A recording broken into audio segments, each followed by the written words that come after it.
Century, American dominance in the financial services industry has proven vital to the strength of our national economy. Through the Great Depression, the Great Recession, and many ups and downs in between, American supremacy in this sector has provided access to capital and economic freedoms that other nations can only aspire to create. And yet it should not be taken for granted. We live in an extremely competitive and dynamic global marketplace, and the United States faces a period of rising regulation. In the course of implementing the Dodd-Frank and Basel III rules, U.S. regulators have imposed and continue to impose regulations that will undoubtedly constrain banking and financial services. This hearing will examine both the cumulative impact of these regulations and the extent to which differences between domestic and foreign regulatory regimes have made it more difficult for U.S. financial institutions to compete. In remarks before the International Monetary Conference in June 2011, then Treasury Secretary Timothy Geithner explained why Congress and financial regulators needed to consider the competitiveness of U.S. financial markets. He said, "We live in a global financial marketplace, with other financial centers competing to attract a greater share of future financial activity and profits," end quote. The divergence of regulation across borders, however, creates the risk of regulatory arbitrage, in which financial institutions and markets direct resources and locate their activities to minimize the cost of regulation. As U.S. regulators continue to implement the Dodd-Frank Act, including the Volcker Rule, and set capital and liquidity requirements that exceed the Basel III recommendations, other countries have been slow to adopt similar rules or have refused to adopt them at all.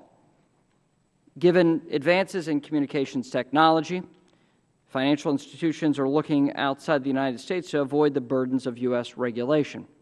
As policymakers, we need to be aware of that. Because U.S. financial institutions are in the process of building the compliance structures necessary to comply with hundreds of new rules, the aggregate cost of all these rules cannot be quantified.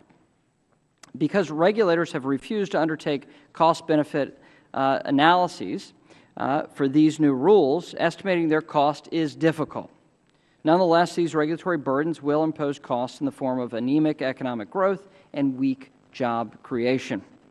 In a world in which capital knows no boundaries and competition is global, the extent to which new financial regulations impose greater burdens on the U.S. firms and financial markets relative to Europe, Asia, and other advanced economies will further harm the U.S. economy as foreign banks and capital markets grow at our expense.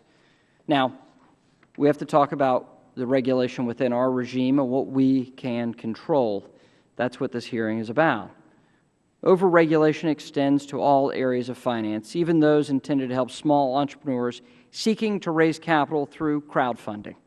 Rather than helping these entrepreneurs access a new source of capital, the regulations issued by the Securities and Exchange Commission require these small businesses to comply with a proposed rule that was so complicated that it required 568 pages for the SEC to explain it.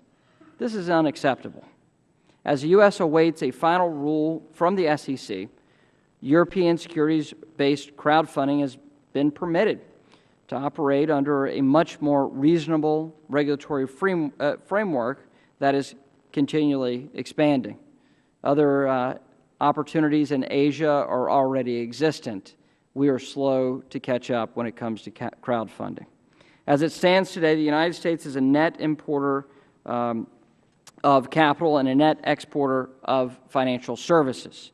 And yet, the United States financial services industry faces a period of rising regulation that could threaten this advantage.